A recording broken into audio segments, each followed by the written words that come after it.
Hey everyone, this is Christopher Brower here with Daily Motor, and today we're driving the 2022 Jeep Grand Cherokee.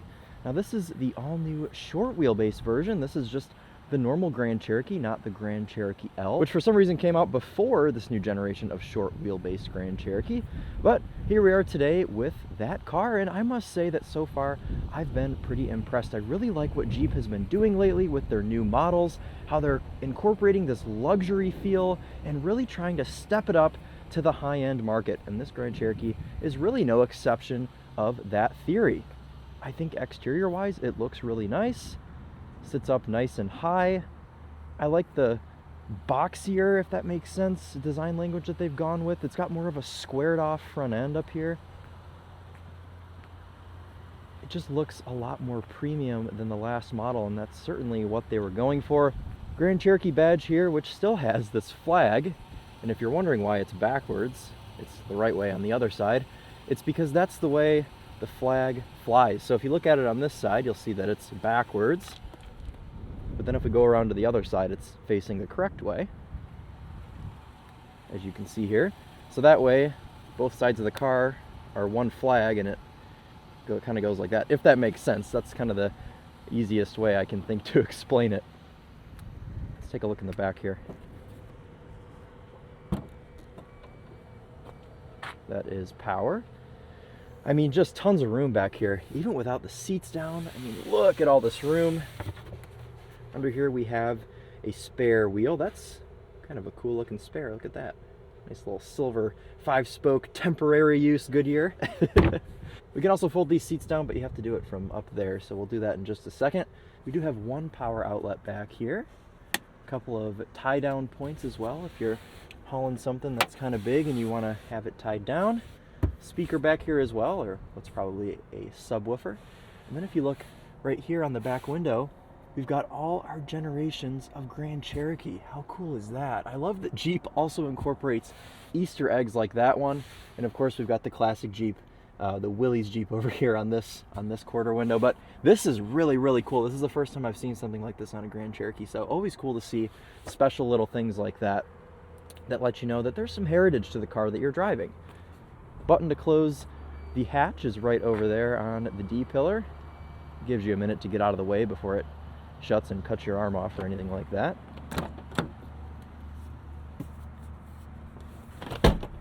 Pretty easy to fold these seats down, and they go pretty flat. You could definitely haul something very long through here because it could pass through all the way up to the driver's seat. Putting it back up, they are a little bit heavy, and then they sit straight up and you have to adjust them this way. Put your headrest back up, then you can climb in into the back seat where I have just tons of room. And the first thing obviously you notice back here are these rear seat entertainment screens. These are an option. They don't come standard on this trim of the Grand Cherokee. They're about a $1,500 option, and they're similar to what we saw in the back of the Grand Wagoneer. You know, they've got Amazon and things like that. Are we there yet? So you can see your navigation to let kids know how close you are to getting up north or whatever, and it gives you a notification however often you want it to do so. Okay, we're gonna go back. I don't know, it's so crazy how far rear entertainment screens have come. I mean, this is essentially a whole tablet that's just stuck to the back of the seat, so pretty cool to see. If you've got kids, I mean, this is like all you need, and you don't have to worry about them bothering you while you're trying to concentrate on driving. Nice little armrest here with a couple of cup holders. Nice materials too. I mean, everything feels very premium. We've got sunshade. Yeah, nice. It's not power. No, it does snap down pretty hard. Well, that's okay. Overall quality of the seats is nice. These are optional seats. We do get leather in this limited trim pack, but we don't get perforated leather like this. And we do have heated seats in the back as well with 3 settings. Take a minute to register there. Bunch of USB ports back here. We've got USB and USB-C for each side. And we don't have our own climate control unit back here, but we do have a little storage compartment, and then, you know, you can control each vent individually, so each child or whoever is sitting in the back can do that. I forgot to mention, these come with remotes too. Oh, cars have come so far. Family cars have come so far. All right, before I talk about any other interior materials or details, let's move up to the front. And I guess, we'll start in the passenger side because we do have that passenger screen in this Grand Cherokee as an option. I think it's interesting that Jeep seems to be the only brand that's really pushing these passenger side screens.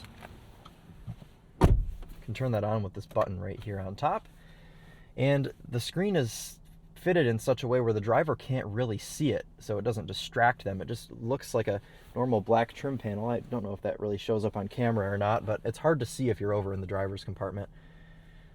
Normal things on here, I mean, you can do pretty much everything you can on those rear screens, but if you wanted to set your own navigation destination or set one for the driver, since they're driving, you can do that over here. And I think that that's cool because a lot of the times manufacturers will set the infotainment screens to lock you out of doing navigation things while you're driving. This way, if you have a passenger, they can do everything for you, and it's really not that big of a deal. Also, if they wanted to plug in HDMI cord and play Xbox or something over here, I'd assume that you can do that. You've got your little HDMI plug-in right down here, and you can hide that all away by closing that panel. And we can turn that screen off for the remainder of the review because we don't have a passenger. So let's go over to the driver's compartment and we'll talk about some of the other materials and things in the interior.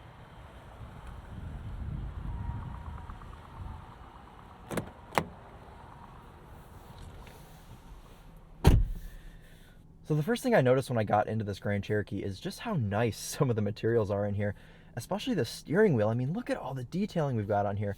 Of course, it's wrapped in black leather, but we've got really nice white stitching. We've got paddle shifters on the back. We've got really nicely integrated buttons on either side. We've got wood trim down here. We've got this metal piece that goes all the way through the bottom of the steering wheel. Everything is stitched nicely. Everything seems to fit together pretty nice. And it's just a really, really nice steering wheel. And it's heated, so it feels nice in the hands as well. The top of the dash, that's stitched in leather. It looks very nice. It's not shiny or anything. We've got that leather that runs all the way through here as well. We've got wood. Of course, being that this still is a Stellantis product, there are some places that you can tell corners were cut, such as this trim piece here that kind of wobbles a little bit. But being that it's a lower dash piece, I don't think it's as important that it's, stitched in leather and super, super nice. And it doesn't rattle or move or anything while you're on the go. I just happened to be pressing on it yesterday and saw that it moved. So it's really not that big of a deal. The door panels, again, we don't have leather up top, we don't have leather on the bottom, but this isn't a top trim Grand Cherokee, and we've got leather where it matters, where you're resting your elbows. We've got memory seats in this Jeep as well. We've got the 10-inch optional Uconnect display, which is awesome. It reacts very quickly. Everything seems to work really nice on here. It's a huge upgrade from the last Uconnect system with that matte finish screen. This just feels like a really modern infotainment. And we've even got physical controls beneath it. You don't have to go into the infotainment to mess with your climate. You can do your heated seats right here and heated steering wheel. You can ventilate your seats from here. Everything is just set out nice. The buttons feel nice. They're really soft to press. Volume knob, that's always a win. Thank you, Jeep, for leaving a volume knob for me. I can turn the screen off over here. Get it to just this calm screen. And back on pretty simply. The Apple CarPlay is wireless. I have my phone plugged in here right now, but it does have wireless CarPlay. And the integration onto the screen looks great. It fits the whole length. And you have your Uconnect functions down here at the bottom to easily get in and out of Apple CarPlay. Buttons up here at the top: auto start stop, lane keep assist, traction control, parking sensors, hazards, and the passenger screen on and off. We also have a drive mode selector down here. We don't have the air suspension, and that kind of tricked me when I got in here. I thought maybe I had the air suspension since I had this little dial, but sand, mud, snow, and sport are your drive modes, and then auto is just Jeep's way of saying normal mode. Rearview mirror is also a camera. I've been rolling around with it in the camera function. Seems to work pretty well. Got this big panoramic moonroof.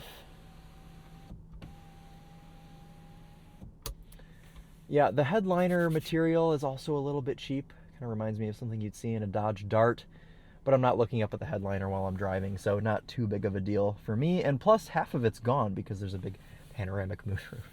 All right, enough sitting and interior tours. Let's go out on the road and see what this Grand Cherokee is like to drive. Jeep does it so right with this dial shifter. It feels so solid and it clicks nicely into place. I don't love the 4 dial shifters that just spin continuously. The one in the Mach-E is all right because it sticks into place, but I really like this nice metal solid shifter that actually feels like a shifter, not just a volume knob or something. So that's nice to see. I'm not against dial shifters. I think they open up a lot of console space here in the middle. So I think in this iteration here, this dial shifter is absolutely perfect. They've nailed it with that. Upon first impressions driving this Grand Cherokee as well, everything just feels premium. All of your inputs, again, everything you touch in here feels almost Range Rover-ish. The throttle response, the brake feel, the heaviness of the steering, it's all very Range Rover, and I think that that's kind of what Jeep was going for here.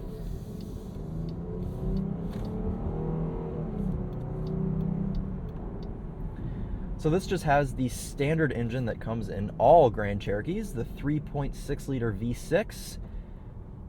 Currently makes 293 horsepower and 260 foot-pounds of torque, and that's mated to our 8-speed automatic transmission. The powertrain in this is actually really nice. It's smooth.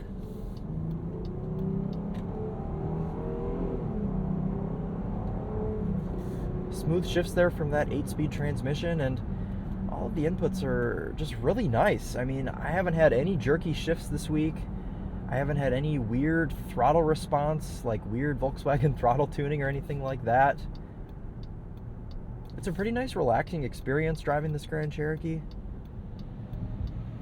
And again, it just feels so luxurious.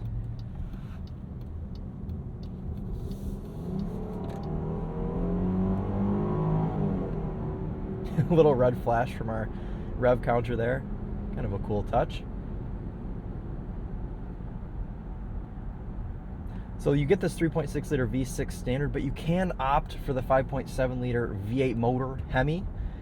And though that is a nice option, it does obviously cut down quite a bit on your fuel economy. It's quite a thirsty engine. So I think in this setting, I mean, I don't really think you would need the V8. Sure, it sounds cool and it is just cool, but I would be fine with just having the V6 in my Grand Cherokee. The ride quality is also, it's great. This doesn't even have the air suspension either. This is just on the standard suspension, and it rides awesome. I mean, it's so smooth over all the bumps. You can tell it's damped to be very soft because you feel that in the corners. It's got quite a bit of body roll. It's a very, very soft SUV. I'll demonstrate that here through oversteer / the first corner. Tons of body roll. Oh, heave through the corner. It does feel large. I will say that. It does still feel large. This is not the Grand Cherokee L, but it certainly feels like it. It is big. It feels very big. That's the difference between this and a Ford Explorer. They are in the same class. They do compete, but this feels more like a traditional SUV, more like a Land Rover. Whereas the Explorer, I feel like, tries too hard to be a sports car when it probably shouldn't be trying to do that because it is still an SUV. So I kind of like this Jeep more in that respect because it's more honest about what it is. I mean, this is a big family SUV that can go off-road if you want it to, and it's really just focused on being comfortable. Going now over the rough ride section, I suspect to not be jiggled at all. Oh, just a sublime performance over the rough ride section. One of the softest I've felt. All right, let's turn our lane management on just to see how that works. Let's set our cruise control as well. All right, we've got that set at 50 miles per hour. I don't know how well it's going to keep me in the lane here. Yeah, okay, so it's certainly not a steering assist. It just nudges you back, gives you a little warning when you go out of a lane. All right, we'll turn that back off. I just wanted to try that and show you guys how that works. So I kind of want to take this time now to talk about all of the different trim levels that are available in the Grand Cherokee, because it is a little bit confusing and I've probably forgotten some of them, but there are 7 trim levels that you can get in the Grand Cherokee. So the base model is called the Laredo, and then there's another one between that and this, which is the Limited. So the Limited is the third one up. And then there's the Trailhawk, which is the off-road focused one. And then there's the Overland, which comes after the Trailhawk. And then there's the Summit. And just when you think you're done, no, you're not. There's also the Summit Reserve, which is the top of the line Grand Cherokee. So it goes all the way from Laredo to Summit Reserve. There's 7 total trim levels to this Grand Cherokee. And I think that's a little bit silly, because as this one is spec'd, it's about 57 grand. And the Limited trim level starts at 47. So this has got about 10 grand in options. Police reported ahead. Thank you, Jeeves. This has got about $10,000 in options. The 10-inch U-Connect, the passenger screen, these perforated leather seats, the moonroof, the 5-spoke wheels, those all add, oh, and the rear seat infotainment as well. They're all separate options, and they all add to the overall price of this thing, obviously. To put it up into Summit territory, you can get a base model Summit Grand Cherokee for 57. So, and that SUV comes with the big display standard. It comes with even nicer perforated leather seats that have like quilted leather patterns on them. So you really got to think about, is it worth it to get a lower trim level and option it up? Is it worth it to even offer these lower trim levels with so many options? I don't know. It's just a little weird to me that you're able to get so many different options. Come on, White Claw.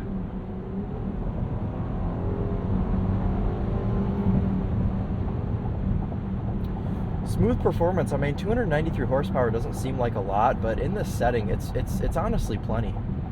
Get you where you need to go, and it feels very adequate for this platform. We got a little taste a couple weeks ago of the new era of Jeep with that Grand Wagoneer, and I was just absolutely blown away by it. And I think that this feels like a natural progression to the Grand Wagoneer.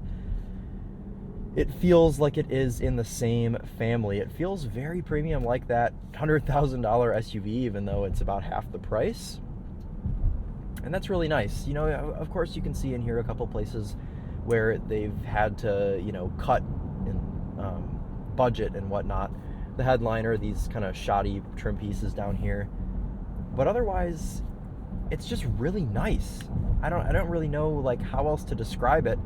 It's certainly not the most exciting car to drive. I mean, nothing about it is really exciting, but it is just nice. It's a nice, solid, honestly luxurious car that I think is going to please quite a few people that are just used to having Jeeps, because I've driven the old generation Grand Cherokee, the one that came before this, and this just feels like a whole different car. This feels way more Land Rover. Except it's a Jeep, so it should be more reliable than a Land Rover.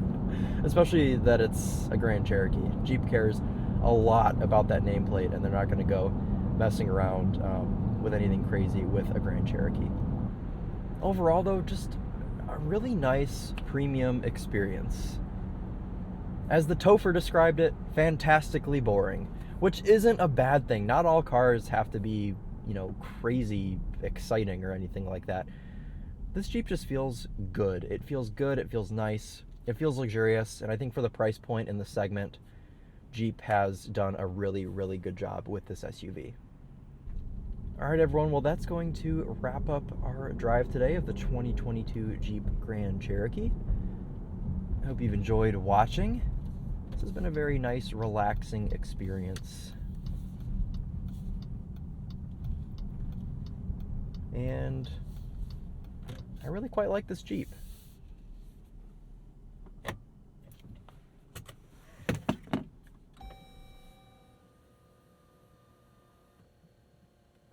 Look at that, it's even got comfort access. Do one last little walk around to this thing here.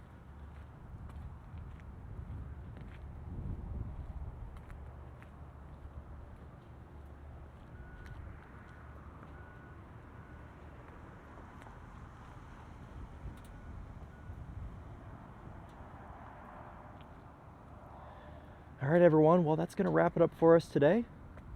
This has been Christopher Brower with Daily Motor. Thank you so much for watching, and as always, drive on.